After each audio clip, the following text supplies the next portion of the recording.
ನಮಸ್ಕಾರ ಸ್ನೇಹಿತರೆ, ಇಂದಿನ ವಿಡಿಯೋದಲ್ಲಿ ನಾವು 1960ರ ದಶಕದಲ್ಲಿ ನಕ್ಷೆಗಳನ್ನು ಹೇಗೆ ತಯಾರಿಸುತ್ತಿದ್ದರು ಎಂಬ ಕುತೂಹಲಕಾರಿ ವಿಷಯವನ್ನು ತಿಳಿಯೋಣ. ಆ ಕಾಲದಲ್ಲಿ ಜಿಪಿಎಸ್ ಇಲ್ಲದಿದ್ದರೂ ಟೆಲಿರೋಮೀಟರ್ ಎಂಬ ಕ್ರಾಂತಿಕಾರಿ ಉಪಕರಣದ ಮೂಲಕ 30 ಮೈಲಿಗಳಷ್ಟು ದೂರವನ್ನು ಹೈ ಫ್ರೀಕ್ವೆನ್ಸಿ ಸಿಗ್ನಲ್ ಬಳಸಿ ನಿಖರವಾಗಿ ಅಳೆಯಲಾಗುತ್ತಿತ್ತು. ಇದು ಹಿಂದೆ ತಿಂಗಳುಗಟ್ಟಲೆ ಹಿಡಿಯುತ್ತಿದ್ದ ಕೆಲಸವನ್ನು ಕೇವಲ 2 ದಿನಗಳಿಗೆ ಇಳಿಸಿತು.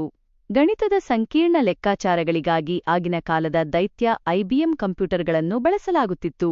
ಇದು ಮನುಷ್ಯರು ವರ್ಷಪೂರ್ತಿ ಮಾಡುವ ಕೆಲಸವನ್ನು ಒಂದೇ ಮಧ್ಯಾಹ್ನದಲ್ಲಿ ಮುಗಿಸುತ್ತಿತ್ತು. ವಿಶೇಷವೆಂದರೆ, ಸ್ಟೀರಿಯೋಪ್ಲಾಟಿಂಗ್ ತಂತ್ರಜ್ಞಾನದ ಮೂಲಕ ವೈಮಾನಿಕ ಛಾಯಾಚಿತ್ರಗಳನ್ನು 3Dಯಲ್ಲಿ ವೀಕ್ಷಿಸಿ, ಪರ್ವತಗಳ ಪ್ರತಿ ಇಂಚು ಎತ್ತರವನ್ನು ಕೈಯಿಂದಲೇ ನಕ್ಷೆಯ ಮೇಲೆ ಗುರುತಿಸಲಾಗುತ್ತಿತ್ತು. ಈ ರೀತಿ ಸಿದ್ಧವಾದ ನಕ್ಷೆಗಳನ್ನು ಜಿಂಕ್ ಪ್ಲೇಟ್ಗಳ ಮೇಲೆ ಕೆತ್ತಿ, ಬೃಹತ್ ಮುದ್ರಣ ಯಂತ್ರಗಳಲ್ಲಿ 10 ವಿವಿಧ ಬಣ್ಣಗಳನ್ನು ಬಳಸಿ ಅಂತಿಮವಾಗಿ ಮಾರುಕಟ್ಟೆಗೆ ಬಿಡುಗಡೆ ಮಾಡಲಾಗುತ್ತಿತ್ತು. ತಂತ್ರಜ್ಞಾನದ ಈ ವಿಕಾಸ ನಿಜಕ್ಕೂ ಬೆರಗುಗೊಳಿಸುವಂತಿದೆ. ಅಂದಿನ ಆ ಶ್ರಮವೇ ಇಂದು ನಾವು ಬಳಸುವ ಡಿಜಿಟಲ್ ಮ್ಯಾಪ್ಗಳಿಗೆ ಅಡಿಪಾಯವಾಗಿದೆ.